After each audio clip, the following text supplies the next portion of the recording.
Hello guys, I'm Adrian Clarke and this is The Breakdown. Thank you very much for joining me. What a win for the Arsenal. What a performance from the team and what a position Mikel Arteta side have now put themselves in to end that long wait for a Premier League title. It's all very, very exciting. Arsenal 4, Tottenham Hotspur 1. It's the least that the Gunners deserved. And I think it was one of the most satisfying North London derby victories for quite some time. And over the next few minutes, I'm going to do my best to explain why everything worked out so nicely for the team and what the team did especially well on the day. So let's get cracking. Let's break it down, shall we? And start with tactics.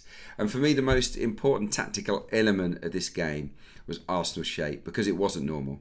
You look at the team sheet, you think, right, Mikel Merino, striker.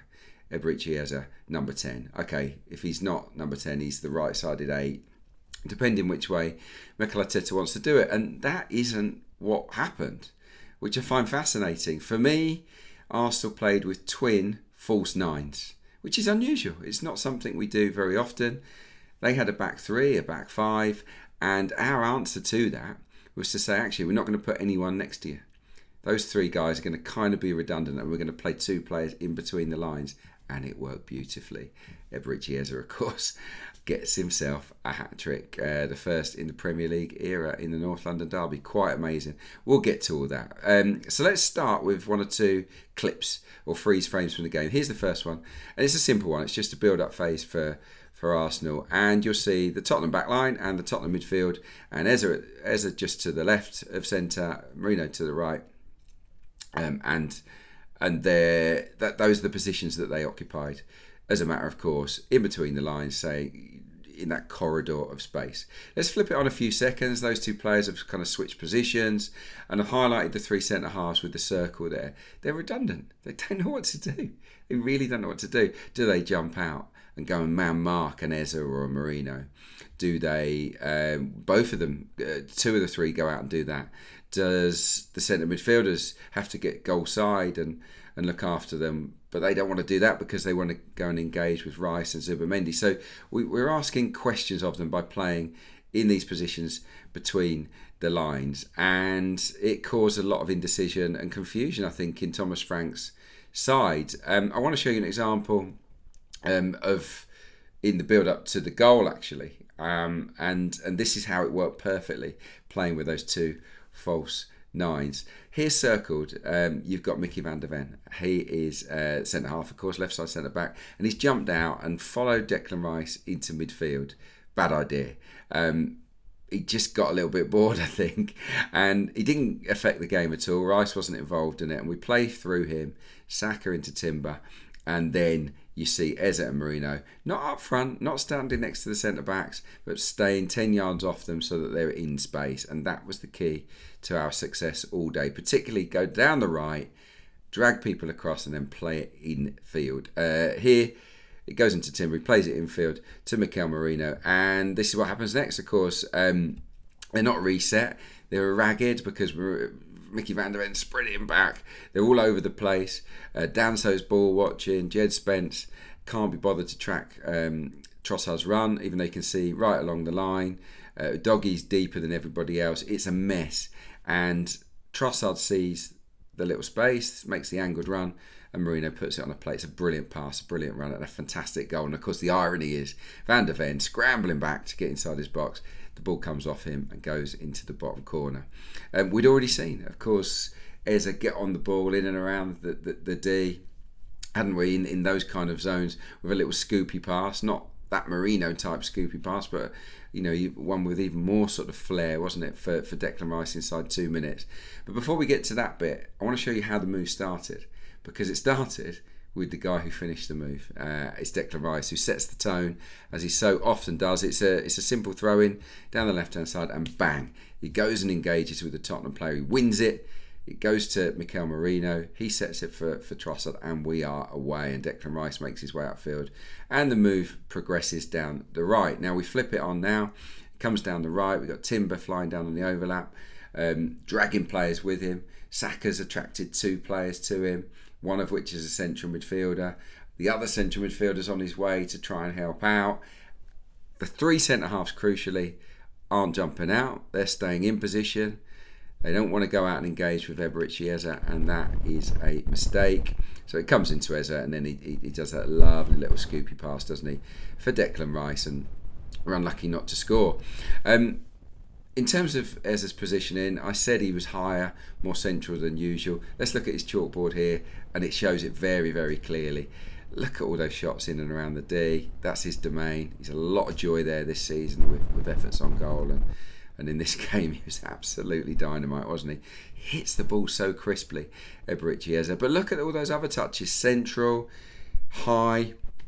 To me, that's a chalkboard of a striker. And he certainly played in a different role in this game. What about Mikel Merino then? Well, actually, his chalkboard, his pass map, which I'm going to show you now, is very, very different. Here it is. He's not quite as central. He's leaning out to the right. Now, this was a key tactic in the game. Timber driving down the right. Give it to Saka. And Merino was joining in as well down that side. And it was attracting 2 or 3 Spurs players, and then bang, we went infield into Eze, who's in space in the middle of the pitch. He came off to make some beautiful angles, didn't he, in the game, Merino, inside his own half. He was courageous. He wanted the ball.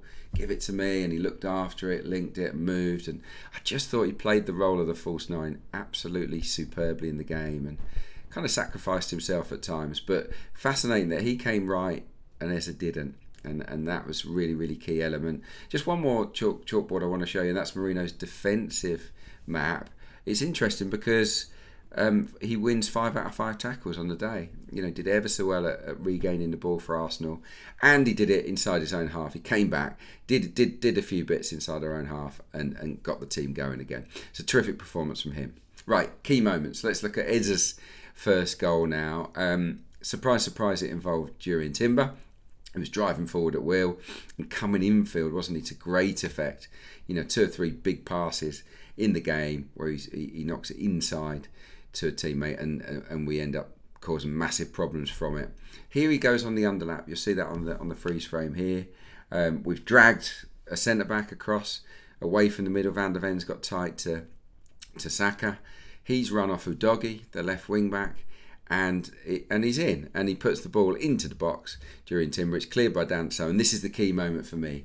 Declan Rice. Okay, you can see Eze all on his own in the D, and he knows, I've got to give it to him, but I've got to give it to him with quality. And he just cushions that half volley, doesn't he? It's an absolutely exquisite little pass to Eze, who then dances between the 2 Spurs central midfielders and lashes it in.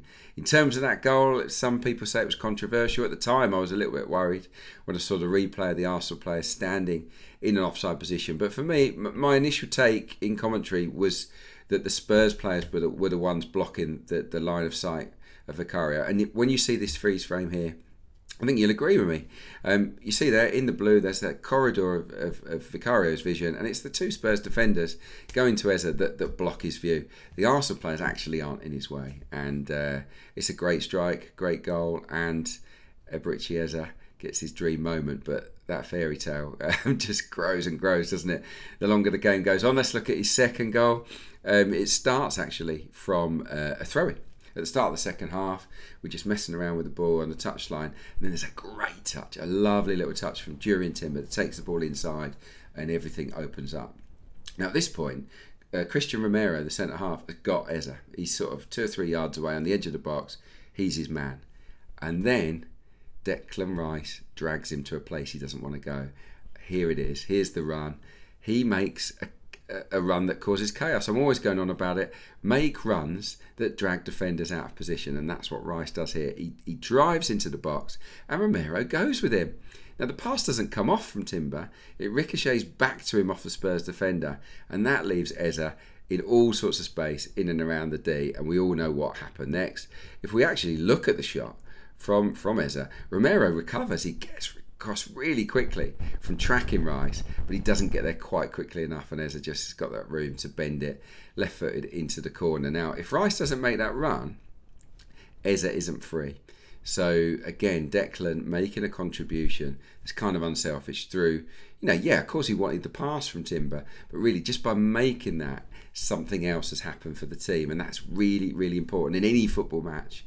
You've got to make runs off the ball that give defenders headaches, and that's what we did really, really well on the day.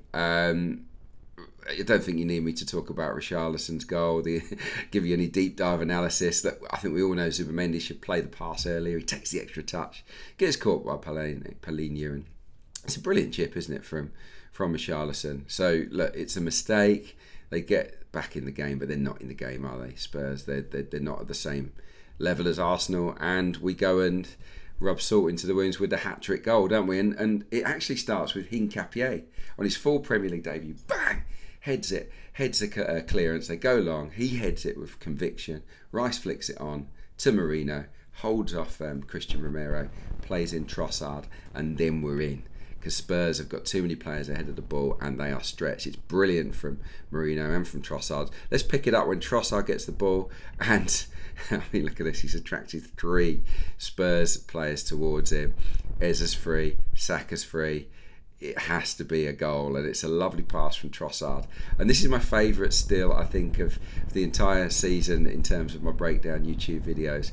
Here is Udogie, who's out of position, sprints back in, and he cannot put the brakes on, and he slips, and he goes on his backside. Great touch from Eza, and he bends it into the empty net. It's pure class from Arsenal. A brilliant goal, a brilliant hat-trick, and an absolute dream afternoon for Eberechi. Eza. Spurs gave nothing, did they? It was a pretty negative team selection, but it was really what they did with the ball, or what they didn't know what to do with the ball. That was the issue. I think Frank had worked clearly on the defensive shape, but really when they had the ball, they were clueless, Spurs, and they had 0.07 XG, the lowest in the Premier League this season. They had 3 shots. Really, the Richarlison one's the only one of note as well. They had nothing in the first half. This was as comprehensive a win as you can get. I think Hincapié on his Premier League debut did really well. I was a bit worried he might be too aggressive. He's that sort of player. He could be too pumped up, but he was calm. He looked very much at home. He wasn't overworked, but I think he got the tone absolutely right. And I say that was what the team did. We were in a derby game. You've got to be aggressive. We absolutely were. And we were really strong and forceful. You've got to be smart. You've got to be intelligent. And clearly, with our tactical approach, we were really smart with our movement and the positions we took up. Hopefully, I've explained a lot of that.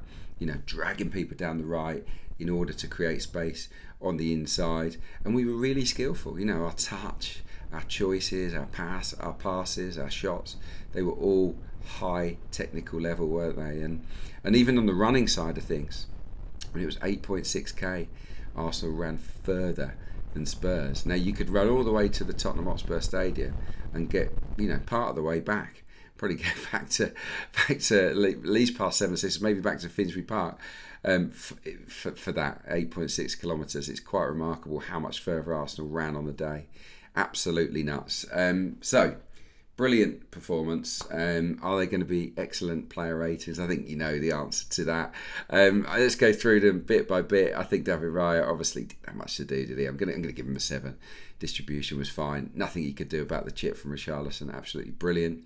Jurrien Timbers, absolutely a 9. I thought he was great down that right hand side. So much drive, but I really enjoyed the way he came infield to then fizz the balls across the pitch. Really, really important that he did do that, because it dragged him being there dragged midfielders across, which created space for Eza. Saliba 8, very accomplished. Hincapié 8, both excellent. And Calafiori as well. I think we're going to give him an 8. Not as eye catching as Timber. We did with 3 out of 3 tackles. He made 3 interceptions. He was really solid. Gave Kudus nothing. And Kudus is their danger man. He did nothing on the day, did he? Declan Rice a 9. Outstanding. Did some unselfish things as explained, but he was terrific. Zubimendi a 7. I'll probably knock him down a mark for his part in the goal, but by and large he was good.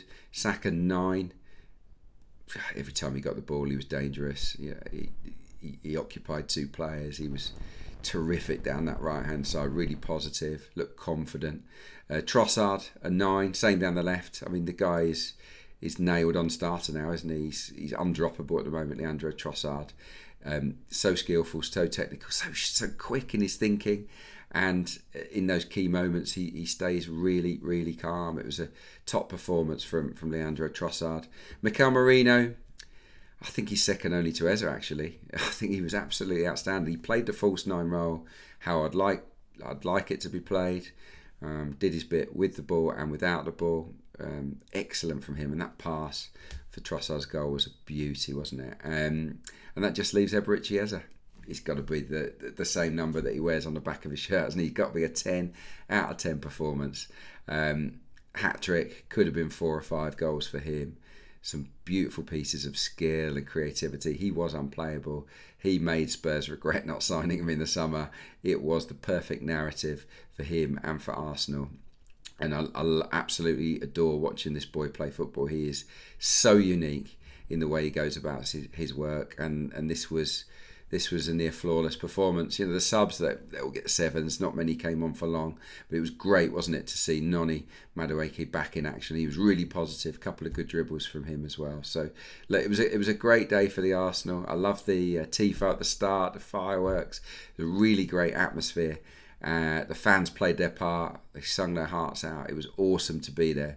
And the players delivered as well. They delivered a strong, forceful, authoritative performance that really marks them out as a very special team. We are the best team, Arsenal, in the country at the moment. And, you know, if this level continues, got a great chance of winning the Premier League. There, I said it. Right, I'll be back post Bayern Munich, Wednesday night, of course, at Emirates Stadium. It's going to be an absolute cracker. I'll be back probably on Thursday breaking down the game. Until then, bye for now. Thanks for watching. Thanks for liking. Thanks for subscribing. Really appreciate it. I'll see you soon.